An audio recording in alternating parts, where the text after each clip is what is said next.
D-50. 오늘이 딱 D-50입니다. 장미 대선까지 50일밖에 남지 않았습니다. 정말로 짧은 기간입니다.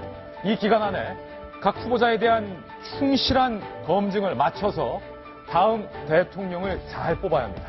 그래서 저희 돌직구쇼의 코너가 오늘도 찾아왔습니다. 대선 상황실입니다. 오늘의 대선 상황실 의제를 돌직구 신문을 통해서 지금 바로 공개합니다. 오늘의 의제는요, 전두환 표창 자랑, 자살 검토. 두 가지 얘기입니다. 추천할 만한 얘기들은 아닌데요. 뭔 얘기인지 김 실장을 통해서 만나보겠습니다.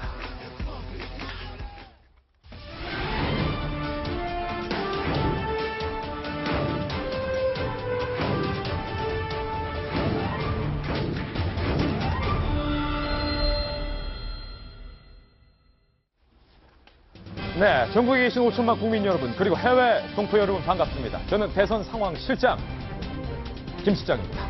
D-50. 오늘이 딱 50일밖에 대선이 남지 않았습니다. 민주당 그리고 다른 정당의 대선 주자들의 경쟁이 치열합니다. 그중에서도 민주당 후보들끼리의 경쟁이 치열한데 과연 오늘 발표된 최신 여론조사 결과는 어떨까요? 대선 상황판에서 김 실장이 소개해드립니다. 함께 보시죠. 일단 여론조사를 보는 방법이 있는데 이 밑에 있는 각 대선주자 지지율부터 한번 볼까요? 오늘 발표된 대선주자 지지율에서 문재인 전 대표가 34.7%, 안희정 지사가 21%, 안철수 전 대표가 13%, 이재명 시장이 8.1%, 홍준표 지사가 7.7%, 유승민 의원이 2.0% 순으로 조사가 됐습니다. 그리고 이 윗부분을 보면요. 4자 대결의 가상 시나리오 결과가 나와 있는데 먼저 첫 번째 시나리오와 두 번째 시나리오로 소개를 해드리겠습니다. 첫 번째 시나리오는 문재인 전 대표가 민주당의 대통령 후보일 때 이 네 분의 가상 대결입니다. 요 경우 문재인 전 대표가 49%, 안철수 전 대표가 23.5%, 홍준표 지사가 13.2%, 유승민 의원이 6.1%로 승부가 나는 것으로 가상 대결이 조사가 됐습니다. 그리고 두 번째 시나리오. 문재인 전 대표가 아니라 민주당의 대선 후보가 안희정 지사일 경우 이 4자 대결 결과는 어떻게 달라질까요? 함께 보시죠. 안희정 지사가 47.7%, 그리고 안철수 전 대표가 25.3%, 홍준표 11.3%, 유승민 6.6%로 결과가 나왔습니다. 그럼 4자 대결이 아니다. 양자 대결일 때는 시나리오가 어떻게 될까요? 역시 두 가지 시나리오입니다. 양자 대결일 때 첫 번째, 두 번째 시나리오. 먼저 문재인 전 대표가 민주당의 대선 후보일 때 안철수 문재인의 대결에서 문재인 50.1, 안철수 38.6의 결과. 그런데 흥미로운 건 두 번째 시나리오. 안희정 지사가 민주당의 대선 후보일 때 안철수 전 대표와의 양자 대결에서는 오히려 문 전 대표보다 큰 득표차로 승리를 하는 것으로 조사가 됐다는 겁니다. 54.8 대 34.7. 김병민 의원님. 예. 이 여론조사 결과가 시사하는 바는 뭡니까? 저 두 개 양자 대결이 굉장히 의미가 있다고 보는데요. 양자 대결이요. 예. 문재인 전 대표가 더불어민주당의 후보가 되면 안철수 전 대표가 얘기했던 것처럼 1대1 구도 속에서 선거를 분명히 해볼만 할 겁니다. 안철수 대표 입장에서는 지금 저 상황에서 10몇 %밖에 차이가 나지 않는다는 거예요.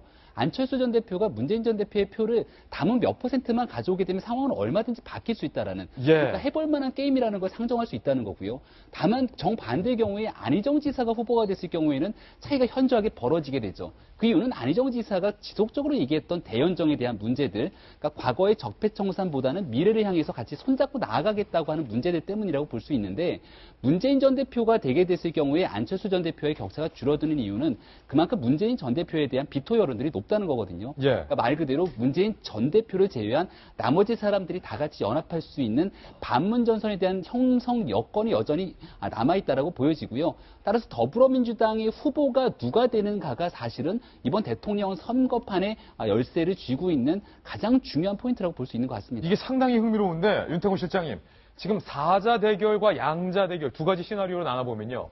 4자 대결로 이번 대선이 치러질 경우 안희정보다 문재인이 유리하다.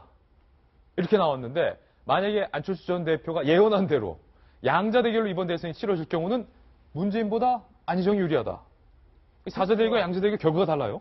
전선이 이제 흐트러지는 거, 달라지는 거죠. 이제 4자 대결일 때는 다수가 나오기 때문에 내 거를 단단하게 지키는 게 제일 유리한 것이고, 양자 대결일 때는 뭐 도 아니면 모 프레임이 그렇게 짜여지는 예. 거지 않습니까? 그러니까 이제 확장성에 대한 부분이 강하게 나가는 거고, 자, 그럼 문재인 전 대표가 민주당에서 후보가 될 가능성이 높다고 가정한다면은 다자 구도가 되는 게 문 전 대표한테 유리하겠죠. 그러니까 그렇죠. 아무래도 이제 뭐 비문 단일화 이런 구도를 좀 피해야 되는 건데, 제가 생각할 때는 이 비문 단일화도 힘으로 단일화가 되는 게 나을 거예요. 왜냐하면은 뭐 이것저것 다 뭉쳐라, 뭐 자유한국당, 바른정당 다 뭉쳐라라고 하면은 이럴 수 있는 거거든요. 자, 문재인이 싫은데 여기 누구는 더 싫어. 더 자, 싫어. 이제 섞여져 버리면은 예. 그 구도가 흐트러지는 거죠. 그러니까 안철수 전 대표가 누누이 주장해왔던 대로 내가 자격이 있는 사람이다. 나머지는 이제 찌그러져라. 찌그러져라. 그리고 맨 밑으로 뭉쳐라. 정도 되면 해볼만 하지. 뭐 예. 다 모여가지고 이 잡탕식으로 되면은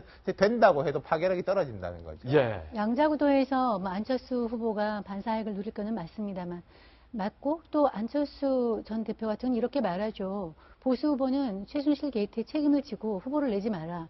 다른 정당의 어떤 그 공당의 그 측에 후보를 내지 말라고 하는 거는 안 되는 일이에요. 예. 그거는 당연히 이제 뭐 후보를 자기들이 못 내면 모르겠지만 다른 야당의 다른 정당이 너네는 후보 내지 마라고 하는 건 안 되는 거죠. 그러니까 안 전 대표의 바람이고요. 저는 제가 이쪽에 아주 전문가는 아니지만 늘 얘기했지만 이번 선거는 다자 구도로 치러질 것이 거의 확실합니다. 다자 구도로 갈 것이다. 예, 안철수 전 대표의 의미대로 양자 대결 가능성은 거의 없어 보입니다. 이 가운데 한 가지 흥미로운 건 잠시 후 얘기 나눠보겠지만 홍준표 지사의 지지율이 7.7%로 또 올랐다는 것. 잠시 후 자세한 얘기 나눠보죠. 오늘 의제가 전두환 표창 자랑과 자살 검토입니다. 과연 이게 어떤 얘기인지 오늘도 세 가지 대선 뉴스 준비했습니다. 하나씩 살펴보시죠. 네, 먼저 오늘 첫 번째 대선 뉴스입니다. 헤어스타일만 보고도 누군지 아시겠죠? 문재인 전 대표에 관련된 뉴스가 오늘 첫 번째 대선 뉴스인데 주말에 있었던 민주당 경선 토론회에서요. 전두환에게 내가 표창을 받았다라고 소위 자랑을 했다는 게 지금 논란이 되고 있습니다. 문재인 전 대표의 발언부터 하나하나 살펴보겠습니다. 이렇게 말을 했다는 거죠. TV 토론회에서. 공수부대 때 내 주특기는 폭파병이었다. 특전사령관으로부터 폭파 최우수상을 받았고 전두환 장군, 반란군의 가장 우두머리였는데 전두환 여단장으로부터 내가 표창을 받기도 했다. 그러자 다른 대선 후보 민주당에 그런데 지금까지 이른바 문재인 도우미가 아니냐라고 안희정 지사, 이재명 시장 측으로부터 오해를 받았던 최송 후보마저 아니 전두환 표창장은 버려야지 그걸 왜 가지고 있습니까? 이렇게 토론회 당시에 반발합니다. 이 토론회가 끝나고 안희정 캠프 측에서요 이렇게 말을 하는데요. 문 후보는 표창장 받았다 말하고 문재인 캠프는 전두환 표창장 받았다는 게 가짜 뉴스라고 주장하니까 이거야말로 아이러니 아니냐. 어떻게 된 거냐? 진실이 무엇이냐? 이런 공방을 내놨습니다. 국민의당의 김경지 대변인은요. 정말로 문재인 후보가 전두환 표창장을 받은 걸 자랑스러워하는 거 아니냐? 이런 얘기를 했습니다. 이재명 시장은 뭐라고 말했을까요? 문재인 후보는 국민들 앞에서 공개적으로 전두환 표창을 폐기하고 20일 광주 금남로의 땅을 밟기 바란다. 손학규 상임고문도 이렇게 말했습니다. 귀를 의심했다. 보고도 믿기 어려운 장면이다. 광주와 호남에 사죄하고 자중자애해야 한다. 라고 말을 한 겁니다. 문재인 캠프 측에서요 이런 해명을 내놨습니다. 일부에서 광주 민주화운동 진압과 관련해서 문 후보가 전두환으로부터 표창을 받은 것처럼 돼 있어서 가짜뉴스로 분류하는 것이다. 표창장 받은 것 사실 자체는 가짜는 아니다. 이렇게 해명을 했고요. 문캠의 권혁기 부대변인은요. 사병으로서 군생활을 잘해서 부대장 표창 받은 걸 문제 삼는 우리 정치권의 낮은 수준을 개탄한다. 이렇게 말했습니다. 박근혜 정권에서 그럼 군복무하면서 대통령 표창 받은 군인들은 친박이냐? 김병미 의원님, 네. 이게 왜 이렇게 뜨거운 논란인 거죠? 요즘 뭐 박근혜 정부에서 표창 받았다고 토론에 나와갖고 자랑하면서 제가 표창을 받았는데 박근혜 대통령으로 받았습니다라고 자랑스럽게 얘기하면 상대편이 공격하지 않을까요? 예. 그래서 저는 이게 어저께 있었던 토론회 장면에서 내 인생의 사진 한 장을 준비해갖고 오라고 얘기를 한 거예요. 그러니까 문재인 전 대표의 그 유명한 이렇게 딱 공수부대 사진을 갖고 있는 이 사진을 가지고 오면서 멋있어요, 사진은. 저때 정말 멋있죠. 2012년도 또 문재인 전 대표가 본인에 대한 불완전한 안보관을 자꾸 공격할 때마다 저 사진을 들고 나오는 겁니다. 내가 이렇게 대한민국의 특전사로서 열심히 군복무를 했다라고 이야기를 하는 거였죠. 근데 저는 저걸 갖고 상대 후보들이 문제 삼을 만한 이유가 있다고 보는 게 저 내용을 자꾸 강조하기 시작하면서 상대 후보들은 사실 안희정 지사라든지 이재명 시장이 그러니까 불법적으로 군대를 안 간 것이 아니라 어쩔 수 없는 사정에서 군대를 안 가지 않았습니까? 근데 상대 후보들과 본인의 차별성을 부각시키기 위해서 굉장히 그 흐뭇한 표정으로 약간 자랑하듯이 말했던 건 사실이거든요. 그러면서 그 당시 내가 이렇게 군 생활을 잘했기 때문에 표창을 받았는데 그 당시 여단장이 전두환이었다라는 얘기까지 이거는 아마 각본이나 대본, 그러니까 소위 말해서 토론회를 준비하는 과정에 준비 없이 나온 멘트가 아닌가라는 생각도 들어요. 그러다 보니까 상대 후보 진영에서는 사실 발끈할 수밖에 없는 상황인 거죠. 근데 두 번째로 더 문제가 되는 건 사실 캠프의 대응이거든요. 과거에 문재인 전 대표 캠프 입장에서는 이와 같이 그 전두환으로부터 표창을 받았다는 얘기들이 나올 때마다 이거 가짜뉴스다라고 얘기를 했다는 거거든요. 근데 그러한 내용들을 지금 문재인 전 대표가 토론회에 와서 본인 입으로 얘기를 한 부분들 때문에 결국 뭐가 진실인 거냐라고 이게 공방이 오가는 거고요. 결국 저는 핵심 중에 핵심은 이거 다 결국 문재인 전 대표가 본인의 불안한 안보관을 극복하기 위해서 냈던 건데 과거에 아무리 군 생활을 잘했건 못했건이 중요한 게 아니라 현재 이 시점에서 대통령이 되고자 하는 후보자의 안보관이 훨씬 더 중요한 거거든요. 그러니까 이제 과거의 내용들을 자꾸 들춰내갖고 얘기하는 것들이 상대 후보 진영에서는 공격받는 이 부분들이 되는 거라서 현재 이 시점에 문재인 전 대표의 안보관을 훨씬 더 튼튼하게 하는 게 도움이 되지 않을까 생각이 됩니다. 이 칼럼 지금 안희정 지사 측의 박수현 대변인이 또 이런 말을 했어요. 모 후보의 말처럼 그런 표창장을 버리는 게 맞다 이렇게 말하고 문 전 대표가 과도한 안보 콤플렉스에 걸린 게 아닌지 의심된다. 그렇죠. 이제 어제 그 약간 자랑 삼아 말하는 듯한 그런 취지로 이제 발언을 하고 그때 문 전 대표가 이런 얘기를 합니다. 저희 국가관, 안보관, 애국심은 대부분 이때 형성된 것이라고 말씀드리고 싶다. 그러니까 그동안 계속 이제 안보에 대해서 불안하다, 뭐 안보 컴플렉스 이런 게 있기 때문에 거기에 대해서 이제 반박을 하기 위해서 저 사진을 가지고 오고 오죽했으면 전두환까지 꺼내 들고 그리고 이제 이런 설명을 쭉 한 저는 그 맥락이나 취지는 충분히 이해는 합니다. 전두환한테 표창 받았다 요 말만 안 했어도 그러니까요. 각본은 완벽했는데. 그러니까 저는 이제 그겁니다. 그 안희정 지사가 이제 대연정 발언했을 적에 자당으로부터 굉장히 공격을 많이 받았잖아요. 근데 그럼에도 불구하고 지지율이 많이 흔들리진 않았어요. 거기까지는 좋았다는 얘기죠. 왜냐면 누가 되든 여소야대가 되기 때문에 저쪽과 협력을 할 수밖에 없고 그러려면은 무조건 그 대연정을 해야 된다는 취지로 얘기했는데 그건 이제 뭐 반응이 나쁘지 않으니까 조금 더 나가서 선의 발언이 나온 거 아니겠습니까? 그래서 그 선의 발언 때문에 이제 그 지지율이 좀 무너지기 시작했죠. 요즘은 다시 반등하고 있지만 문재인 전 대표도 마찬가지인 것 같아요. 저 사진까지는 좋았는데 한 발 더 나가서 이제 전두환 표창까지 나오니까 이거 황당해진 거예요. 우리가 얘기한 거는 당신의 안보관이고 과거 어떻게 살았는지지 굳이 전두환한테 그걸 받았다라는 걸 자랑할 필요는 없었다. 이렇게 이제 당황스러운 거죠. 국민들 입장에서는. 그러니까 양쪽 다 그러니까 이 넘어야 되지만 그 레드라인이라는 게 있잖아요. 그러니까 넘어야 될 선이 딱 있고 없는데 거기에 대해서 조금 제대로 된 그러니까 너무 그러니까 뭐라고 할까요? 문재인 대표는 안보에 대해서 워낙 공격을 많이 받다 보니까 스스로 좀 오버한 게 아닌가 이런 생각이 듭니다. 네. 확실히 광주 민심을 깊게 헤아리지 못한 것 아니냐라는 그렇죠. 네. 비판이 현재 나오고 있는 건데 이런 측면도 또 문제 제기되고 있어요. 윤태곤 실장님. 문 캠프에서 이른바 가짜 뉴스입니다. 뭐 청와대에서 이것이 진짜입니다. 뭐 이런 사이트를 운영했듯이 문 캠프에서 이것은 가짜 뉴스입니다. 라고 사례를 언급했는데 그 중에 하나가 전두환 표창장이라고 거론이 됐다면서요. 이게 가짜 뉴스라는 게 지금 좀 뭔가 혼재돼 가지고 있어요. 예를 들어서 문재인이 금괴 200톤을 가지고 있다. 이건 명확한 가짜 뉴스입니다. 그리고 뭐 예를 들어 또 그런 거 있었지 않습니까? 뭐 우병우 전 수석이 노무현 전 대통령 수사할 때 뭐 노무현 씨 당신은 이제 대통령도 아니고 사법고시 선배도 아니고 뭐 어쩌고 이런 것도 명확한 가짜 뉴스예요. 근데 그럼직하겠네라고 해가지고 이게 퍼지고 있는 거지 않습니까? 그 이게 문재인 전 대표에 대해 가지고도 이제 뭐 전두환한테 표창 받았다라는 건 팩트인데 5.18하고 연계가 돼 있다라고 하면은 그건 가짜 뉴스죠. 근데 제가 보니까 이런 것들이 많아요. 5.18의 주역인 전두환한테 표창을 받았다니. 라고 하면 그건 가짜뉴스가 아닌 거예요. 이게 섞여 있는 거를 이렇게 방어하는 쪽에서는 폭을 좀 넓게 치려고 하고 공격하는 쪽에서는 이제 좁게 보려고 하는데 저는 이런 말씀을 드리고 싶어요. 사실 뭐 우리가 사단장한테 저도 표창 받아봤지만 그 사단장 이름 보고 표창 받습니까? 받으면 좋죠. 받으면 좋죠. 네. 근데 노무현 전 대통령이 어려움을 겪었던 사례를 저는 좀 말씀을 드리고 싶은데요. 후보가 됐을 때 그때 이제 김대중 전 대통령 시절 아닙니까? 상도동에 찾아갔어요. 자랑스럽게 이게 시계를 보이면서 이거 총재님이 주신 시계 아직까지 제가 가지고 있습니다 하면서 호남에서 팍 빠지면서 되게 어려움을 겪었었습니다. 그리고 이제 참여정부 초기에 노 대통령이 그 유인태 전 정무수석 어떻게 보면 당연한 거죠. 유인태 정무수석이 연희동에 가가지고 세배해가지고 팍 빠졌거든요. 예. 할 수도 있는 일인데 흔히들 이제 우리가 옷만 TPO가 아니라 언행도 TPO가 있는 거거든요. 지금 이제 예. 광주 경선이 이런 걸 앞두고 굳이 이렇게 강조를 했었어야 되나 싶어요. 예.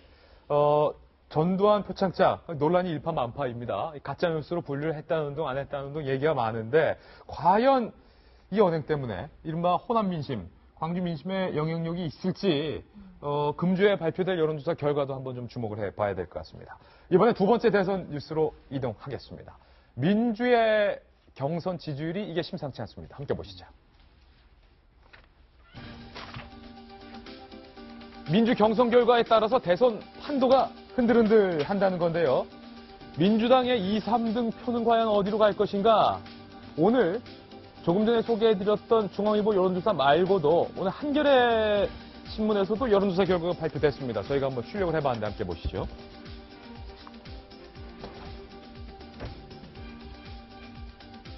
네, 민주당 대선 후보로 누구를 지지하십니까? 라는 질문에 대해서 이런 대답이 나왔습니다. 민주당 대선 후보로 누구를 지지하십니까? 경선용 여론조사라는 거겠죠? 문재인 전 대표가 35.4%, 안희정 지사가 33.2%, 오차범위 내이기 때문에 오차범위 내에 있을 때는 누가 앞선다, 누가 뒤처진다라고 말할 수가 없습니다.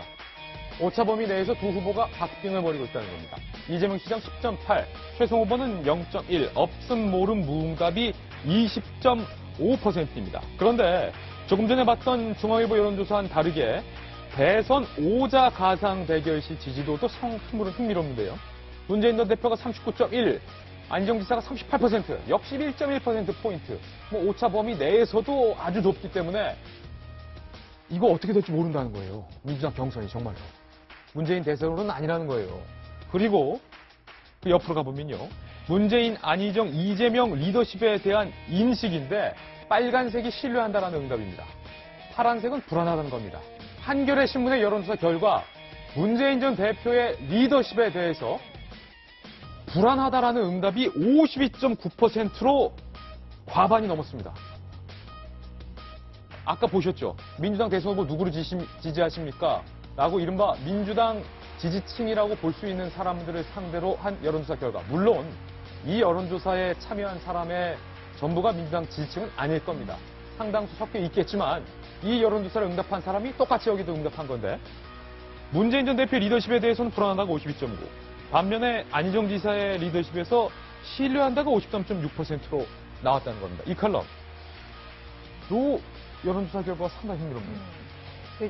이제 안희정 지사가 뭔가 좀 기대를 걸고 있는 지점들이 있겠죠. 지금 뭐 어떤 당심만 반영된 것이 아니라 완전 국민 경선으로 해서 150만 이상 그리고 200만 이상 넘어가면은 문재인 전 대표가 아니라 나한테도 기회가 있다면 문재인이 정말 싫어서 들어온 사람도 있을 것이기 때문에 그 경선 인단은 많으면 많을수록 좋다. 그리고 지금 실제 어제 현재 190 몇만에서 거의 200만에 육박하고 있어요. 그래서 내일까지 경선 그걸 받기 때문에 아마 200만은 충분히 넘을 수 있을 것이다라는 예상이 나오고 있죠. 그것이 이제 안희정 지사를 조금 더 흥분하게 하는 어떤 포인트가 아닌가라는 생각이 들고, 아까 중앙일보 여론조사 보셨을 때 이제 사자 구도로 나왔잖아요. 그래서 문재인 후보일 경우 사자 구도, 그리고 안희정 후보일 경우 사자 구도 했는데 문재인 전 대표보다 안희정 지사가 약간 빠지긴 하지만 그래도 나머지 3명 후보 그 포션을 보면은 거의 똑같습니다. 그 얘기는 뭐냐면 문재인이 나오든 안희정이 나오든 본선 경쟁력은 사실상 비슷하다라는 걸 나타내 주는 게 중앙일보 결과라는 것이고요.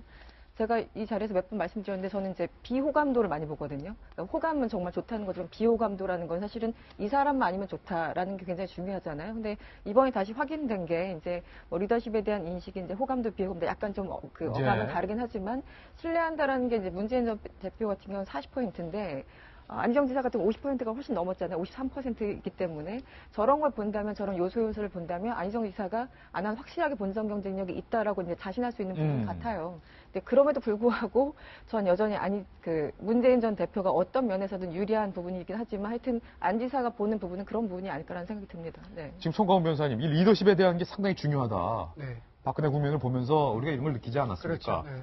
문재인 전 대표에게 35.4%를 지지했던 사람들을 대상으로 그럼 리더십은요? 라고 물으니까 리더십에 대해서는 다른 답변이 나왔다는 거예요. 네. 한국호의 장래를 생각하면 문 후보보다는 안희정 후보가 낫죠. 제 개인적으로는. 아, 개인적이라는 네. 말씀을 전제하고 네. 깜짝 놀랐어요. 그런데 예. 또 안희정 후보가 기분 나쁠지 모르지만 옛날 전권을 생각하면 사실 이게 한국에서만 아주 특별한 상황이죠. 좀 이따 얘기할 그 홍준표 아마 예. 후보도 지금 대법원 판결 놔두고 있는데 좀 나왔거든요. 만약에 홍준표 후보 만약에 대통령 당선되고 대법원 판결 유죄나면 어떻게 되죠? 이런 문제가 아주 복잡하잖아요.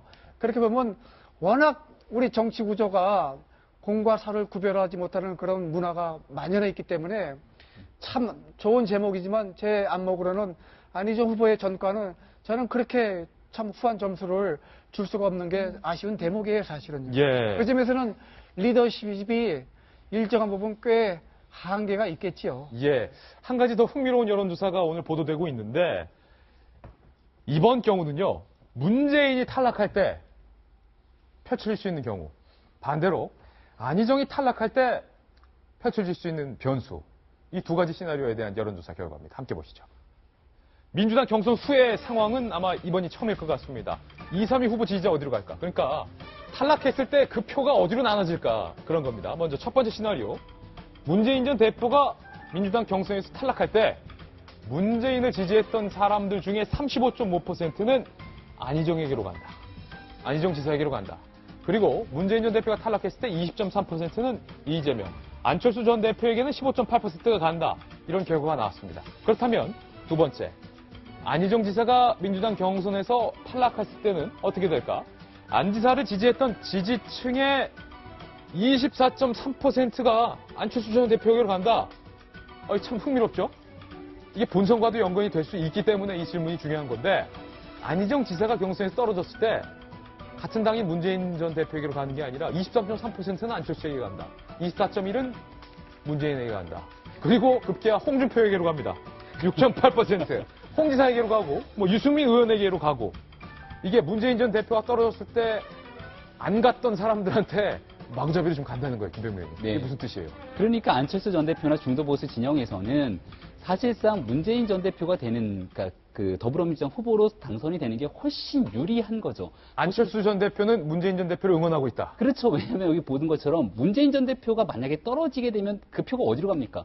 안희정 지사한테 그대로 넘어가게 돼서 더불어민주당의 지지층이 훨씬 더 공고해지고 확장성이 커져서 상대 진영에서는 에이, 선거 해보나 마나 이번에 텀내라고 생각할 수밖에 없는 건데 예. 만약에 문재인 전 대표, 그러니까 안희정 지사가 떨어지고 문재인 전 대표가 후보로 확정되는 순간은 사실상 안희정 지사를 지지하고 더불어민주당의 확장성을 이끌어왔던 표가 어디로 갈지 아무도 모른다는 거예요. 안철수 전 대표에게 제일 많이 가는 걸로 그 나왔어요. 표가 더불어민주당으로 적어도 가지는 않을 확률이 높다라는 거기 때문에 확실히 문재인 전 대표가 더불어민주당의 후보로 우뚝 서고 나면은 이 반문 정서를 활용해서 나머지 사람들이 한번 연합해서 해볼 수 있는 가능성이 있겠구나라는 거고, 예전에는 우리가 그런 예. 얘기했잖아요. 더불어민주당의 경선이 국민 참여 경선이기 때문에 누구나 들어올 수 있다라는 거잖아요. 아니, 그럼 궁금증. 안철수 전 대표도 네. 이번에 더불어민주당 경선에 참여해서 네.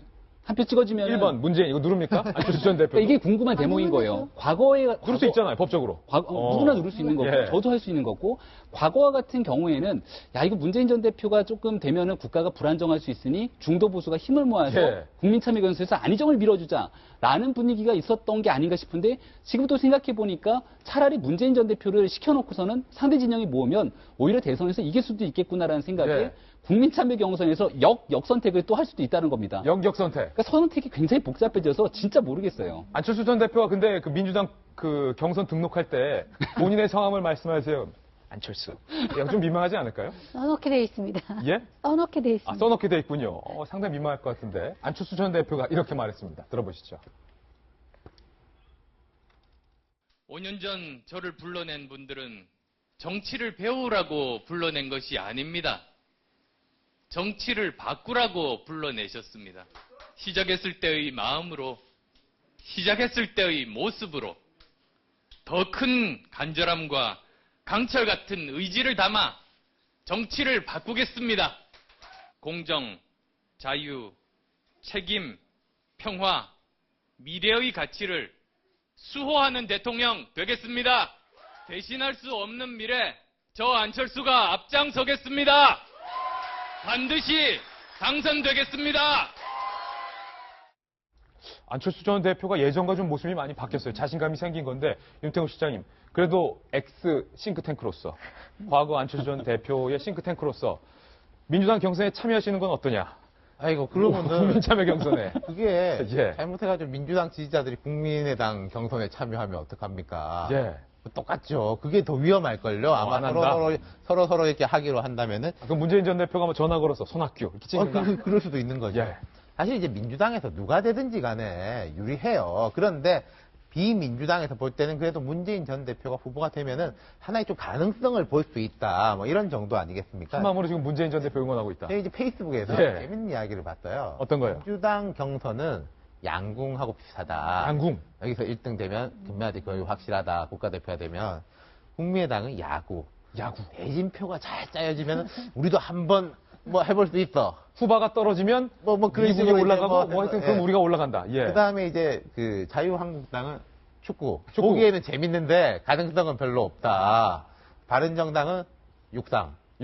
기초 종목이래 가지고 참 잘 돼야 되는데 예. 좀 재미도 없고 가능성도 없다. 뭐 이런 식으로 이제 비유를 한 걸 봤는데요. 지금 예. 그런 상황일 것이고 안철수 전 대표, 문재인 전 대표도 마찬가지고 5년 전보다 제가 볼 때 두 분 다 훨씬 나아졌어요. 예. 진짜 5년 전에 비했을 때는 5년 전이 뭡니까? 한 2년 전만 해도 뭐 양초의 난 이래가지고 비아냥거리는 양초의 난이라는 게 초선들끼리 양초선들이 이렇게 당 대표 막 돼가지고 치고받고 하니까 기가 찬다 이랬는데 예. 그때보다는 두 분 다 저는 많이 나아진 것 아니 같아요. 뭐 두 분 다 거물거물 예. 성장한 건 분명하다. 네, 국민의당과 민주당 분위기까지 전해주셨습니다. 대선 뉴스 세 번째 뉴스입니다. 이번엔 자유한국당 소식 살펴보겠습니다. 함께 보시죠.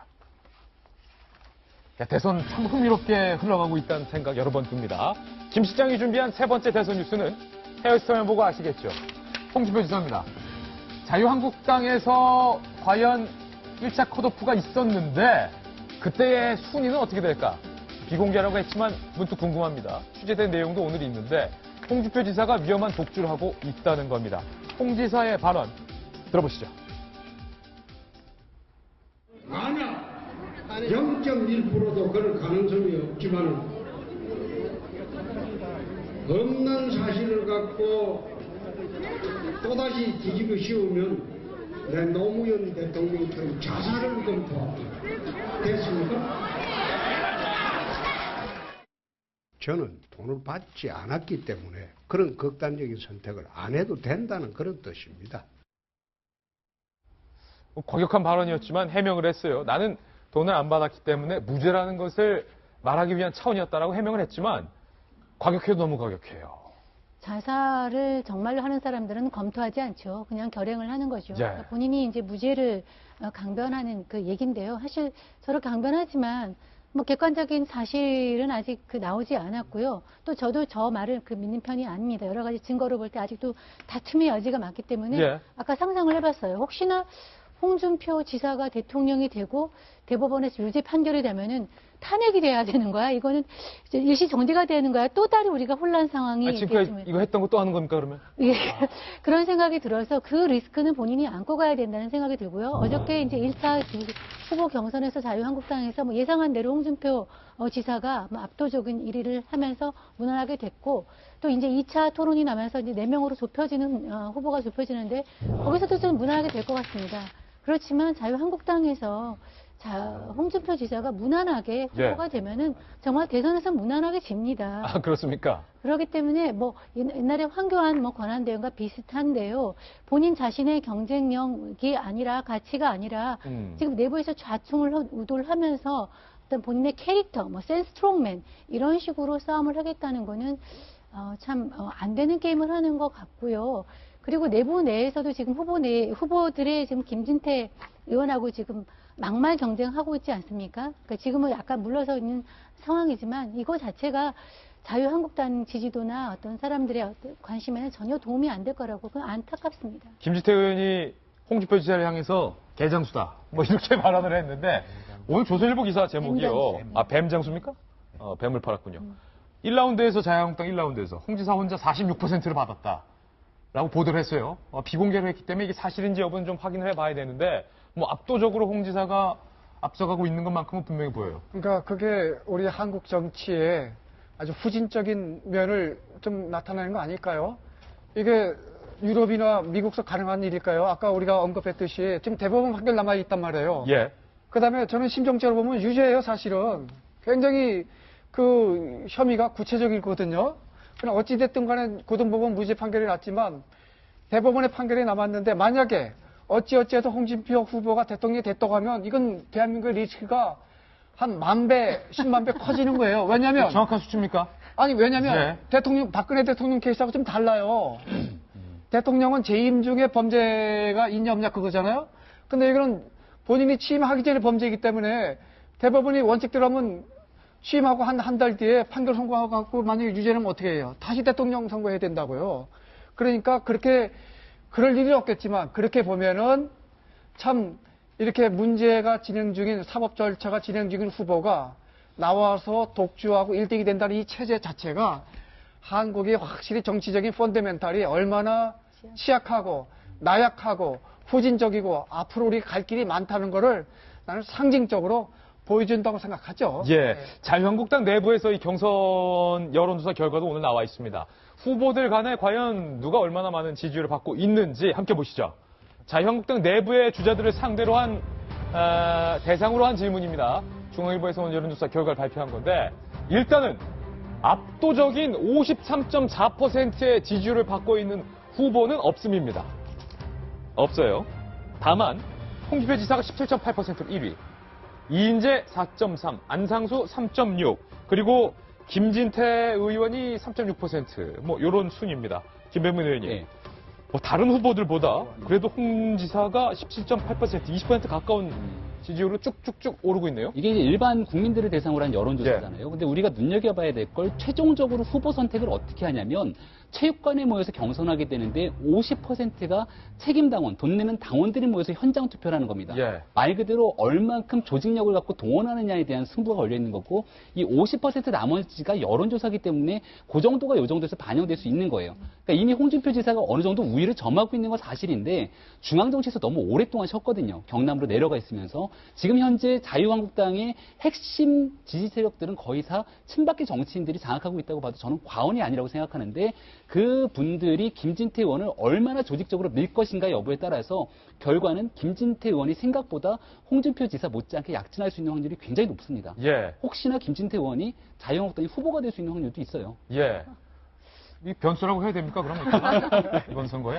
지금 홍준표 지사와 김진태 의원 그 막말의 대가들이 지금 1, 2위를 경쟁하고 있다고 봐야 되나요? 그럼 굉장히 본인, 그러니까 한국당을 지지하든 지지하지 않든 어떤 잠시적인 대권 후보들이 그 막말로서만 유명해진다는 건 참 보는 유권자 입장에서 참담한 일인 거겠죠. 그런데 전 늘 말씀드리지만 지금 홍준표 지사는 아마 전략적으로 노무현 대통령에 대해서 계속 얘기를 이끌어가고 있는 이유는 아무래도 지금 전체 지지율에서 문재인 전 대표, 안희정 지사, 소위 말하는 친노라고 이제 규정짓는 사람들이 앞서가고 있기 때문에 그 사람들을 계속 공격함으로써 자기 어떤 부가가치를 올리는 그런 전략을 짜고 있다고 보는데요.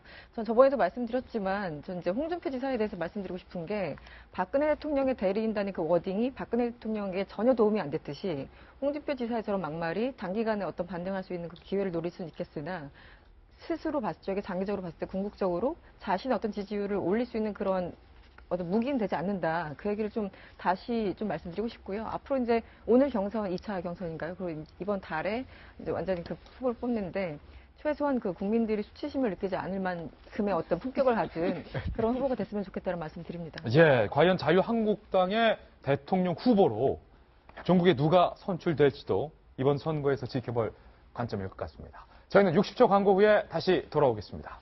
잠깐만요.